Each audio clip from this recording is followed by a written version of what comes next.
আল্লাহ নবী বিশ্বনবী রাহমাতুল লিল আলামিনের আরেকজন সাহাবী যার নাম হলো আব্দুল্লাহ রাদিয়াল্লাহু তাআলা।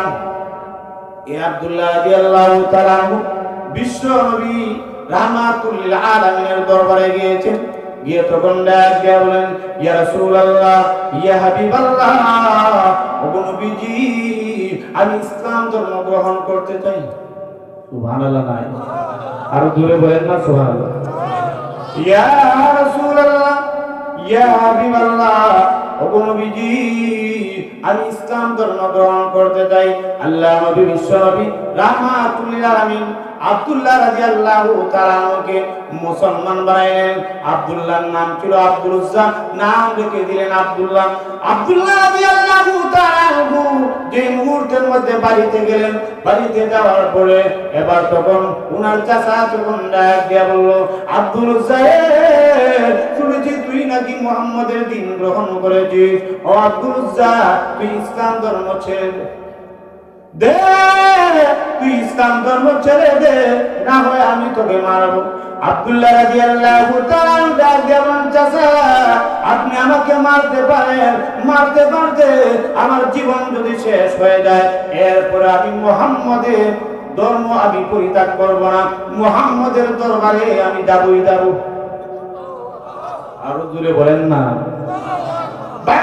লক্ষ্য করে দেখো, আব্দুল্লাহ রাদিয়াল্লাহু তাআলাকে ওনার চাচা তখন ডাক দিয়া বলল, আব্দুল্লাহ রে, তুই যদি মুহাম্মদের দরবার না ছাড়িস, তাহলে তোর বাবার যত সম্পদ রয়েছে এই সম্পদ থেকে তোকে এক আনা সম্পদ দেওয়া হবে না। এমনি আব্দুল্লাহ রাদিয়াল্লাহু তাআলা ডাক দিয়া বলেন, চাচা গো, আপনি মনে করেছেন আপনি যদি আমাকে এই সম্পদের বই দেখান, ওগো চাচা, তাহলে আমি মনে হয় বিশ্বনবী রাহমাতুল লিল আলামিনের দরবার ছেড়ে দিব। না, বিশ্বনবীর দরবার আমি ছাড়ব না। ও চাচা, আপনি যদি আমাকে এখানে সম্পদ না দেন, এরপর বিশ্বনবীর দরবার আমি ছাড়ব না। ভাই আমার লক্ষ্য করে দেখুন, এমনি আব্দুল্লাহ রাদিয়াল্লাহু তাআলাকে মারতে মারতে হঠাৎ করে উনার চাচা তখন ডাক দিয়া বলেন, আব্দুল উজ্জা রে, তুই যদি মুহাম্মদের দরবারে যাস কোনো অসুবিধা নাই, তবে তোর গায়ের মধ্যে যে কাপড়টা রয়েছে ওই কাপড়টা খুলে দে। আব্দুল্লাহ রাদিয়াল্লাহু তাআলাকে বলতেছে, তোর গায়ের মধ্যে যে কাপড়টা রয়েছে ওই কাপড়টা তুই খুলে দে। এই কাপড়টা পর্যন্ত তোর টাকা কেনা না, এটা তোমার বাবার টাকা। উনার চাচা আব্দুল্লাহ রাদিয়াল্লাহু তাআলা চাচা মনে করছে যদি উলঙ্গ হওয়ার ভয় দেখায়, তাহলে আব্দুল্লাহ রাদিয়াল্লাহু তাআলা মনে হয় ইসলাম ধর্ম পরিত্যাগ করবে, বিশ্বনবী রাহমাতুল লিল আলামিনের দরবারে যাবে। বাইরে লক্ষ্য করে দেখুন, এমনি আব্দুল্লাহ রাদিয়াল্লাহু তাআলা উনি তখন ডাক দিয়ে বলেন, চাচা গো, আপনি মনে করেছেন আমি যদি উলঙ্গ হয়ে যাই তাহলে বিশ্ব নবীর দরবার আমি যাব না, বিশ্ব নবীর দরবারে বড় হয় আমি যাব না। চাচা গো, আমি উলঙ্গ হতে পারি, ও চাচা, এরপর বিশ্ব নবীর দরবারে আমি যাবই যাব। হুজুরে বলেন না সুবহানাল্লাহ। বাংলা লক্ষ্য করে দেখুন, আব্দুল্লাহ রাদিয়াল্লাহু তাআলা উনি তখন ডাক দেবেন, চাচা গো, আপনি মনে মনে ভাবতেছেন আমি যদি উলঙ্গ হয়ে যাই, চাচা গো, তাহলে আমি যদি উলঙ্গ হয়ে যাই, আপনি যদি আমাকে উলঙ্গের ভয় দেখান, এই উলঙ্গ হওয়ার ভয়ে আমি মনে হয় ইমান বিক্রি করে দেব। না, আমি ইমান বিক্রি করব না। ও আমার চাচা, আপনি শুনে রাখুন, কিয়ামতের ময়দানে কলিনা আসরের মাঠে আমি যদি উলঙ্গ হওয়ার ভয়ে, এই উলঙ্গ হওয়ার ভয়ে যদি আমি ইমান বিক্রি করে দেই, আর কিয়ামতের ময়দানে কলিনা আসরের মাঠে আল্লাহ রাব্বুল আলামিন আমাকে যখন বলবেন, আল্লাহ যখন বলবেন, আব্দুল্লাহ রে, কেউ ইমান বিক্রি করে দিলে, এই জন্য যা তুই জাহান্নামের মধ্যে যা, যা জাহান্নামের মধ্যে যা। ও আমার চাচা, জাহান্নামের আগুন আমি সহ্য করতে পারবো না, চাচা গো, এই জন্য আমি উলঙ্গ হব, এতে কোনো অসুবিধা নেই। সুবহানাল্লাহ। ভাই আমার লক্ষ্য করে দেখুন, এমনি দেখা যায় আব্দুল্লাহ রাদিয়াল্লাহু তাআলা তখন উলঙ্গ হয়ে গেলেন। এখন দেখা যায় আব্দুল্লাহ রাদিয়াল্লাহু তাআলা উলঙ্গ করার পরে উনার মাকে তখন ডাক দিয়া বলেন, মা গো, ও মা, আমাকে একটু কাপড় দেন না গো মা। ও মা, এই কাপড় পরিধান করে আমি বিশ্ব নবীর দরবারে যাব। আমি আব্দুল্লাহ রাদিয়াল্লাহু তাআলা উনার মা যখন ছোট্ট একখানা কাপড় দিলেন, যেই কাপড়টা যদি পরিধান করে ভালো করে সুদা হয়ে দাঁড়াতে পারে না, ভালো করে সুদা হয়ে যদি দাঁড়ায় তাহলে দেখা যায় লজ্জাস্থান ঢেকে রাখার মতো কাপড় নেই। বাইরে আমার লক্ষ্য করে দেখুন, আব্দুল্লাহ রাদিয়াল্লাহু তাআলা ওই কাপড় পরিধান করে বাঁকা হয়ে বিশ্ব নবী রাহমাতুল লিল আলামিনের দরবারে গেলেন। গভীর রজনীর মধ্যে আল্লাহ নবী বিশ্ব নবী রাহমাতুল লিল আলামিন যেই মাত্র দরজাটা খুললেন, দরজা খোলার সাথে সাথে এমনি আব্দুল্লাহ রাদিয়াল্লাহু তাআলা তখন সালাম দিয়ে বললেন, আসসালাতু আসসালামু আলাইকা ইয়া রাসূলুল্লাহ ইয়া হাবিবাল্লাহ। আল্লাহ নবী বিশ্ব নবী রাহমাতুল লিল আলামিন ডাক বলেন, তুমি কে গো? এত রাত্রে এই গভীর রজনীতে আমি বিশ্ব নবীকে সালাম দিলে আব্দুল্লাহ রাদিয়াল্লাহু তাআলা ডাক বলেন, ইয়া রাসূলুল্লাহ ইয়া হাবিবাল্লাহ, ওগো নবীজি, আমি গোলাম আপনার আব্দুল্লাহ। আল্লাহ নবী ডাক বলেন, কোন আব্দুল্লাহ? আমার তো আরো আব্দুল্লাহ নামে আরো সাহাবী রয়েছে। আব্দুল্লাহ রাদিয়াল্লাহু তাআলা ডাক দিয়া বললেন, ইয়া রাসূলুল্লাহ ইয়া হাবিবাল্লাহ, ওগো নবীজি, আমার নাম ছিল আব্দুল উজ্জা। ইয়া রাসূলুল্লাহ ইয়া হাবিবাল্লাহ, ওগো নবীজি, আমার নাম ছিল আব্দুল উজ্জা। কিছুদিন পূর্বে আমি মুসলমান হয়েছিলাম, আপনি আমার নাম রেখে দিয়েছেন আব্দুল্লাহ। আল্লাহ নবী বিশ্ব নবী রাহমাতুল লিল আলামিন ডাক দিয়া বলেন, কিন্তু আমার আব্দুল্লাহ তুই এমন হতে পারে না। আমার আব্দুল্লাহ তো ধনী মা বাবার সন্তান। সকালে যখন একটা কাপড় পরিধান করে আসতো, এই কাপড়টা বিকাল বেলা দেখা যায় চেঞ্জ করে আসতো। আমার আব্দুল্লাহ তো এমন হতে পারে না। তুমি তো ভালো করে সোজা হয়ে দাঁড়াতে পারো না, বাঁকা হয়ে কেন দাঁড়ায় আছো? আব্দুল্লাহ রাদিয়াল্লাহু তাআলা ডাক দিয়ে বলেন, ইয়া রাসূলুল্লাহ ইয়া হাবিবাল্লাহ, নবী গো, আমি কেন আপনার দরবারে আসা যাওয়া করি? ওগো নবীজি, এই জন্য আমার চাচা আমাকে মারপিট করে।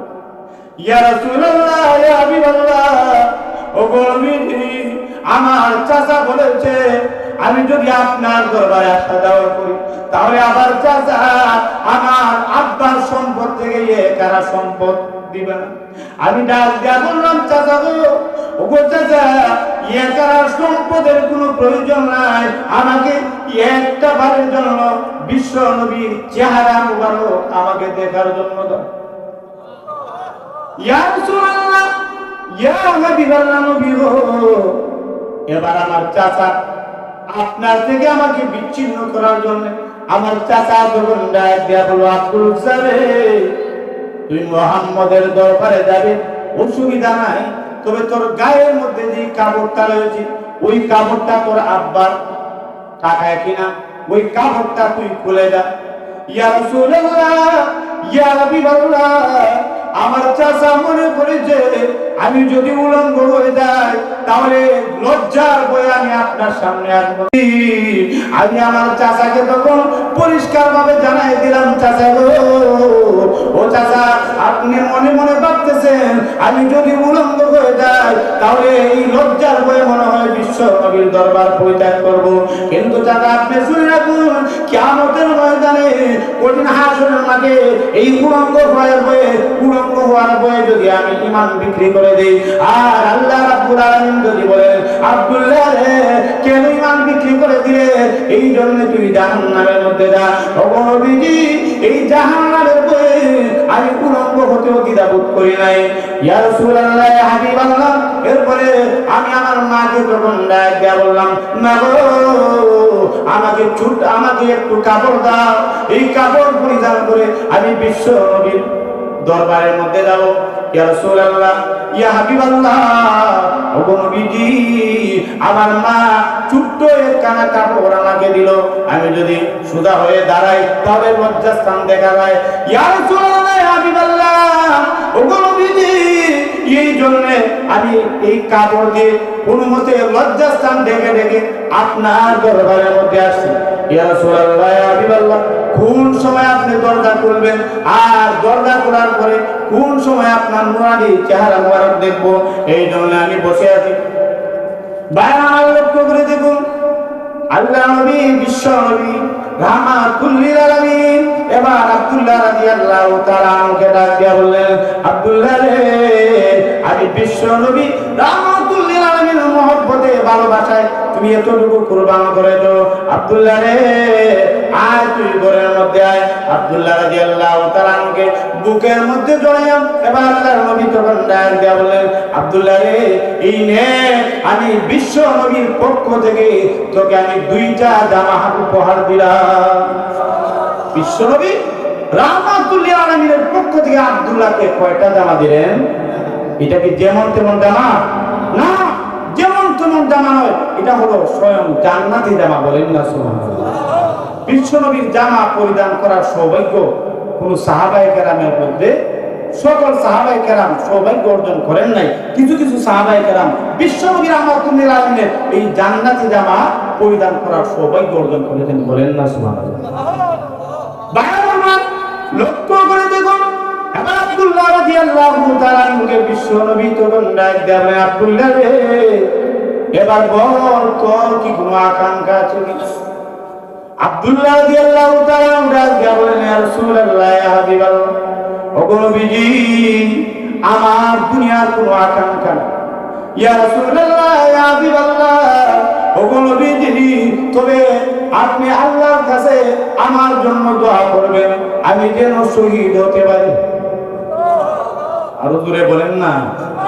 ইয়া রাসূলুল্লাহ, ইয়া হাবিবাল্লাহ, নবী গো, আপনি আল্লাহর কাছে দোয়া করবেন, আমি যেন শাহাদাত বরণ করতে পারি। কেননা শাহাদাত বরণ করলে আপনি বলেছেন ওই শহীদ ব্যক্তির কাছে মুনকার নাকির আসে, তার কোনো সওয়াল জবাব নাই। আল্লাহ নবী এবার আব্দুল্লাহ রাদিয়াল্লাহু তাআলা আনহুর জন্য দোয়া করলেন। কেমন জানি আব্দুল্লাহর ব্যাপারে দোয়া কবুল হয়ে গেল। বায়ান করে দেখুন, আব্দুল্লাহ রাদিয়াল্লাহু তাআলা আনহুকে এবার তাবুকের যুদ্ধের মধ্যে নেওয়া হলো। যুদ্ধটা হলো না, রাস্তার মধ্যে আব্দুল্লাহ রাদিয়াল্লাহু তাআলা আনহু অসুস্থ হয়ে গেলেন। অসুস্থ হওয়ার পরে আব্দুল্লাহকে মদিনার মধ্যে নিয়ে আসা হলো। এবার দেখা গেল আব্দুল্লাহ রাদিয়াল্লাহু তাআলা এই পৃথিবী থেকে বিদায় হয়ে গেলেন। লক্ষ্য করে দেখুন, আব্দুল্লাহ রাদিয়াল্লাহু তাআলা উনার ইন্তেকালের পরে এবার বিশ্ব নবী কাঁদে, সাহাবীরা তখন চোখের পানি জোর জোর করে ফেলে দিয়ে কাঁদে। আল্লাহ নবী বিশ্ব নবী রাহমাতুল লিল আলামিন এবার সাহাবীদেরকে তখন ডাক দিয়া বলেন, সাহাবীরা, আমার আব্দুল্লাহকে গোসল দাও, আমি বিশ্ব নবী নিজে জানাজার নামাজ পড়াবো। বাইনা এবার আব্দুল্লাহ রাদিয়াল্লাহু তাআলা আনহুকে সাহাবীরা শেষ গোসল দিতেছে, আর সাহাবীরা তখন কাঁদতেছে। আর সাহাবীরা তখন ডাক দিয়া বলতেছে, আব্দুল্লাহ রে, ও আব্দুল্লাহ, তোর ভাগ্য কত ভালো, বিশ্ব নবী তোর জানাজার নামাজের ইমাম হবে। এবার আব্দুল্লাহ রাদিয়াল্লাহু তাআলা লাশটা দিয়ে মাত্র যৌত করা হলো, দোয়ার পরে আব্দুল্লাহ রাদিয়াল্লাহু তাআলা আনহুকে বিশ্ব নবীর সামনে আনা হলো। নবীজি আব্দুল্লাহ রাদিয়াল্লাহু তাআলা আনহু জানাজার নামাজের ইমামতি করলেন। জানাজার নামাজের ইমামতি করার পরে বিশ্ব নবী রাহমাতুল লিল আলামিন এবার লাশ কাঁধের মধ্যে নিয়ে কবরের মধ্যে নিয়ে বিশ্ব নবী রাহমাতুল লিল আলামিন কবরের মধ্যে নামলেন। কবরের মধ্যে নামেন বিশ্ব নবী রাহমাতুল লিল আলামিন এবার সাহাবীদেরকে তখন ডাক দিয়ে বললেন, সাহাবীরা রে, আমার আব্দুল্লাহর লাশটা আমি বিশ্ব নবীর কুলের মধ্যে দে, আমার আব্দুল্লাহর লাশটা আমি বিশ্ব নবীর কুলের মধ্যে দে। এমনি বিশ্ব নবী রাহমাতুল লিল আলামিন আব্দুল্লাহ রাদিয়াল্লাহু তাআলা লাশটা এইভাবে কুলের মধ্যে উঠাইয়া এমনি আসমানের দিকে তাকাইয়া তখন ডাক দিয়া বললেন, প্রভু আমি আমার আব্দুল্লাহর প্রতি সন্তুষ্ট। ও গো রব্বুল আলামিন, তুমিও আব্দুল্লাহর প্রতি সন্তুষ্ট হয়ে যাও। ভাইরা আমার লক্ষ্য করে দেখুন, এবার বিশ্ব নবী রাহমাতুল লিল আলামিন আল্লাহর কাছে যখন ডাক দিয়া বলেন, ওগো প্রভু আমি আমার আব্দুল্লাহ এই লাশটা আমার ফুল থেকে তোমার ফুলপতি ফুলের মধ্যে রাখলাম। এবার আব্দুল্লাহ রাদিয়াল্লাহু তাআলা এমনি বিশ্ব নবী যখন আব্দুল্লাহ লাশটাকে কবরের মধ্যে রাখলেন, সাহাবীরা এই অবস্থাটা দেখে, এই দৃশ্যপট দেখে সাহাবীরা তখন মাটির মধ্যে গড়াগড়ি শুরু করে, কান্না শুরু করে দিল। বিশেষ করে সাহাবী ইবনে আবি ওয়াক্কাস রাদিয়াল্লাহু তাআলা মুকররম দেন, আব্দুল্লাহ তোর ভাগ্য কত ভালো, তোর জায়গায় যদি আমি সাহাবী ইবনে আবি ওয়াক্কাস রাদিয়াল্লাহু তাআলা হতাম তাহলে আমার ভাগ্যটা কতই না ভালো। ভাইরা আমার লক্ষ্য করে দেখুন, এই ছিল বিশ্ব নবী রাহমাতুল লিল আলামিনের প্রতি সাহাবায়ে কেরামের ভালোবাসা, বিশ্ব নবীর প্রতি সাহাবায়ে কেরামের ছিল প্রেম। সাহাবীরা বিশ্ব নবীকে নিজের জীবনের চাইতে আরো বেশি ভালোবাসত। লক্ষ্য করে দেখুন, শুধু তাই নয়, এই সাহাবী আব্দুল্লাহ রাদিয়াল্লাহু তাআলা যেমন ভাবে নিজের মা বাবা, নিজের সম্পদ, কাপড় পর্যন্ত ছেড়ে দিয়েছেন, উলঙ্গ হয়ে হয়ে বিশ্ব নবীর দরবারে এসেছেন শুধু বিশ্ব নবীর সঙ্গে হওয়ার জন্য, ঠিক তেমনি ভাবে বিশ্ব নবী রাহমাতুল লিল আলামিনের আরো এমন সাহাবায়ে কেরাম যারা নাকি বিশ্ব নবীকে ভালোবাসতেন, বিশ্ব নবীর মায়ায় বিসর্জন হয়ে, বিশ্ব নবীর ভালোবাসায় মুগ্ধ হয়ে আল্লাহর জন্য, আল্লাহর দ্বীনের জন্য এমন রয়েছে দেখা যায় তাদের পরিবার পরিজন পর্যন্ত ছেড়ে দিয়েছে। বাইরে আমার লক্ষ্য করে দেখুন, আল্লাহ নবী বিশ্ব নবী রাহমাতুল লিল আলামিনের আরেকজন সাহাবী যার নাম হলো আবু সালমা রাদিয়াল্লাহু তাআলা। ওনার নাম শুনছেন? শুনছেন তো? লক্ষ্য করে দেখুন, মাআরিফুল হাদিসের 9 নম্বর খণ্ডের মধ্যে আল্লামা মনজুর নুমানী রাহমাতুল্লাহ আলাইহি উল্লেখ করেছেন, আবু সালমা এবং উম্মে সালমা রাদিয়াল্লাহু তাআলা, উম্মে সালমা রাদিয়াল্লাহু তাআলা, আবু সালমা রাদিয়াল্লাহু তাআলা স্বামী এবং স্ত্রী ছিলেন। কি ছিলেন? স্বামী এবং স্ত্রী। তারা একজন আরেকজনকে কতটা ভালোবাসত, কতটা মহব্বত করত। লক্ষ্য করে দেখেন, একদিন উম্মে সালমা আবু সালমাকে ডাক দিয়া বলেন, স্বামী আমি যদি পৃথিবী থেকে বিদায় হয়ে যাই তাহলে বলেন আপনি কি 2 নম্বর স্ত্রী গ্রহণ করবেন? হযরত আবু সালমা রাদিয়াল্লাহু তাআলা তখন ডাক দিয়া বলেন,